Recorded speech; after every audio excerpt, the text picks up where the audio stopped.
ஸ்ரீ குருப்யோ நமக. சுந்தரகாண்டம் இரண்டாவது சர்க்கம். ஹனுமான் இரவில் இலங்கைக்குள் நுழைதல். அனாயாசமாக கடலை தாண்டி எவராலும் செய்ய முடியாத செயலை செய்த ஹனுமான் திரிலோகமலை சிகரத்தில் அமைந்திருந்த இலங்கை நகரத்தை வியப்புடன் நோக்கினார்.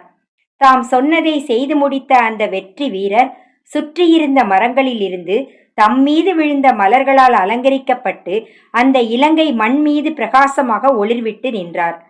100 யோஜனை தூரம் கடல் மீது பயணம் செய்த அலுப்பு சிறிதும் அவரிடம் இல்லை. நன்றாக மூச்சு விட்டு தன்னை ஆசுவாசப்படுத்திக் கொள்ள கூட அவர் முயலவில்லை. என்னால் பல 100 யோஜனைகளை தாண்ட முடியும், இந்த 100 யோஜனை எனக்கு எம்மாத்திரம் என்று அவர் தனக்குள் நினைத்து கொண்டார். சக்தி படைத்தவர்களில் மிக சிறந்தவரும் அதிவேகம் கொண்டவருமான அந்த வானர வீரர் இலங்கை நகரத்தை நோக்கி நடந்தார். அவர் நடந்து சென்ற சாலையின் இரு மருங்கிலும் பசுமையான புல்வெளிகளும் பாறைகள் மிகுந்த மலர்வனங்களும் இருந்தன. மலர்களின் மணத்தை சுமந்து வந்த காற்று இதமாக வீசியது. பல உயரமான சிகரங்களை கொண்ட மலையின் மீது நின்ற வாயுபுத்திரர் சோலைகளும் காடுகளும் நிறைந்த இலங்கையை கண்ணுற்றார்.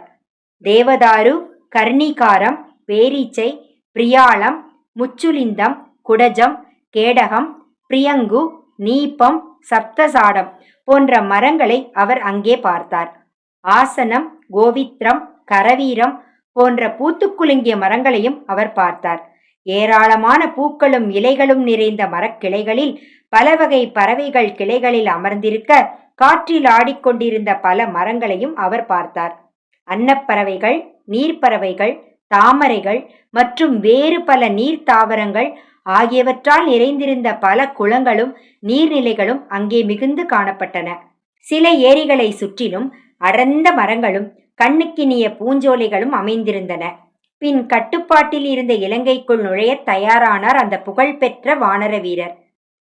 ராவணனால் கடத்தப்பட்ட சீதை அங்கே காவலில் வைக்கப்பட்டிருந்ததால் ராவணன் உள்ளிட்ட சிறந்த வில்லாளிகளாலும் இரவும் பகலும் உலவிக் கொண்டிருந்த காவலாளிகளாலும் பாதுகாக்கப்பட்டு வந்தது அந்த இலங்கை. அந்த நகரம் எல்லா புறமும் அகழிகளால் சூழப்பட்டிருந்தது.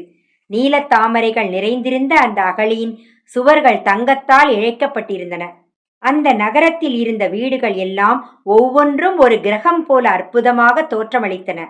சாலைகள் அகலமாகவும் சுத்தமாகவும் மேட்டுப்பாங்காகவும் இருந்தன.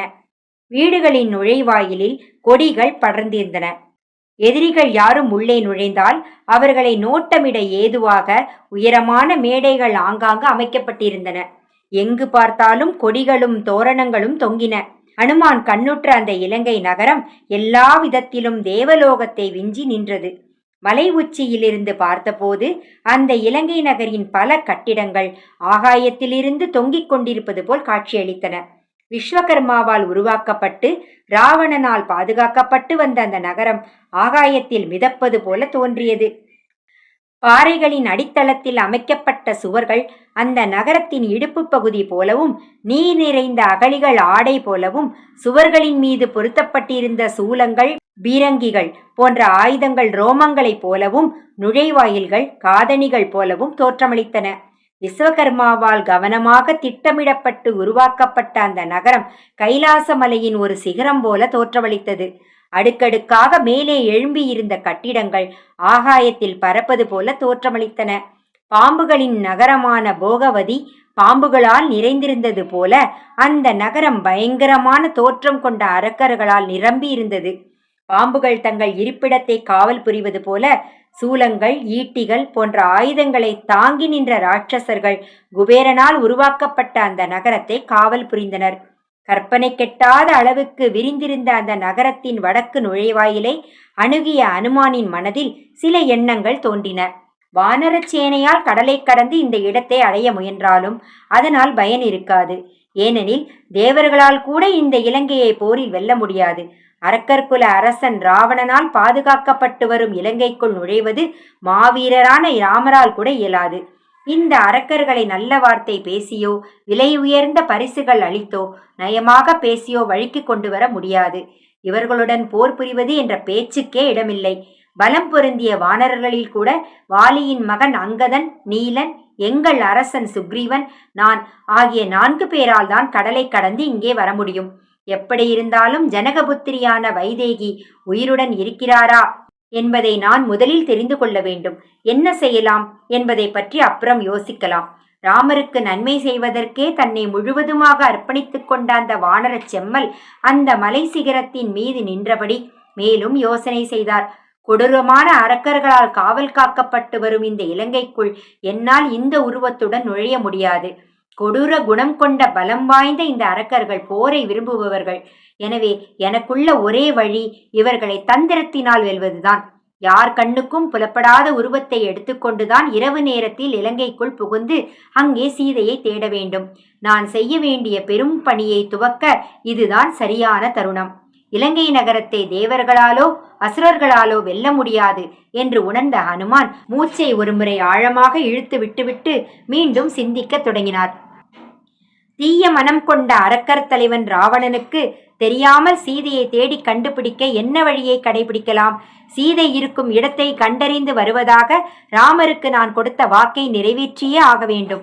ஆனால் எந்த ஒரு உதவியும் இல்லாமல் சீதை இருக்கும் இடத்தை நான் தேடி கண்டுபிடிப்பது எப்படி? ஒருவேளை செய்து முடிக்க கூடியதாக இருந்தாலும் இடம் பொருள் அறிந்து செயல்பட முடியாத மன உறுதியற்ற ஒருவன் அதில் ஈடுபட்டால் கிடைத்திருக்க வேண்டிய வெற்றி பகலவன் முன்பு கரையும் இருளைப் போல் காணாமல் போய்விடும்.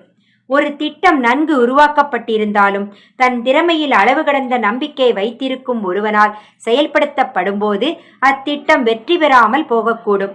செய்யும் காரியத்தில் தோல்வி ஏற்படாமல் தவிர்ப்பது எப்படி?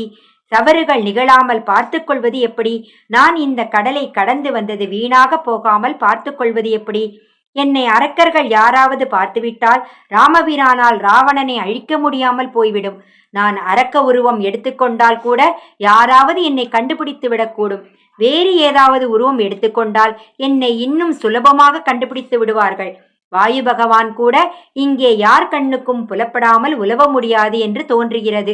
சக்தி வாய்ந்த இந்த அரக்கர்களின் கண்களுக்கு எதுவுமே தப்பாது. நான் என் சுய உருவத்துடன் இங்கே இருந்தால் நான் கொல்லப்படுவது நிச்சயம். என் எஜமானரின் நோக்கம் நிறைவேறாமலேயே போய்விடும். அதனால் ஒரு சிறிய குரங்கின் வடிவம் எடுத்துக்கொண்டு ராமரின் நோக்கத்தை நிறைவேற்றும் வகையில் இரவு நேரத்தில் இந்த நகரத்திற்குள் நுழைவேன். எவராலும் உள்ளே போக முடியாத ராவணனின் நகரத்திற்குள் இரவில் நுழைந்து ஒவ்வொரு வீடாக தேடி ஜனகரின் மகளான சீதையை கண்டுபிடிப்பேன். விதேக நாட்டு இளவரசியை கண்டுபிடிக்க வேண்டும் என்ற ஆவலில் இவ்வாறு தன் மனதுக்குள் உறுதி செய்து கொண்ட ஹனுமான் சூரியன் மறைவதற்காக காத்திருந்தார். சூரியன் மறைந்து இருள் படரத் தொடங்கியதும் வாயுபுத்திரரான ஹனுமான் ஒரு சிறிய குரங்கின் வடிவத்தை எடுத்துக்கொண்டு அகலமான சாலைகள் கொண்ட இலங்கைக்குள் தாவி குதித்து பிரவேசித்தார். பெரிய வீடுகள், தங்கத்தாலும் வெள்ளியாலும் இழைக்கப்பட்ட தூண்கள், தங்கத்தால் இழைக்கப்பட்ட ஜன்னல்கள், 7-8 தளங்கள் கொண்ட கட்டிடங்கள், கற்கள் பதிக்கப்பட்ட தங்கத்தால் இழைக்கப்பட்ட வராந்தாக்கள் ஆகியவற்றை கொண்டிருந்த அந்த நகரம் கந்தர்வர்களின் நகரத்தை ஒத்திருந்தது. அரக்கர்களின் வீடுகள் வைடூரியத்தால் இழைக்கப்பட்ட நடைபாதைகளை கொண்டும் முத்து மாலைகளால் அலங்கரிக்கப்பட்டும் அற்புதமாக தோன்றின. தங்க வேலைப்பாடுகள் மிகுந்த இலங்கை மனம் கவரும் தோற்றத்தை கொண்டிருந்தது. பல அடுக்குகளை கொண்டிருந்த கட்டடங்கள், தங்கத்தால் வேலைப்பாடு செய்யப்பட்டிருந்த முற்றங்கள் ஆகியவையும் காவலுக்கு நின்ற அரக்கர்களும் பிரமிப்பூட்டும் விதமாக இருந்ததை ஹனுமான் ரசித்தார். அப்போது ஹனுமானுக்கு உதவி செய்யவே வந்தது போல நட்சத்திரங்கள் சூழ வானில் எழுந்த நிலா தன் குளிர்ச்சியான வெளிச்சத்தால் உலகுக்கு அழகூட்டியது. சங்கை போன்றும் பாலை போன்றும் வெண்மையாக இருந்த சந்திரன் வானில் உயிரை எழுந்தபோது தாமரை குளத்தில் நீந்தும் அன்னத்தை போல தோற்றமளித்தது. ஜெய் ஸ்ரீராம். 2ஆம் சர்க்கம் நிறைவடைந்தது. 3ஆம் சர்க்கம் நாளை தொடரும். நன்றி.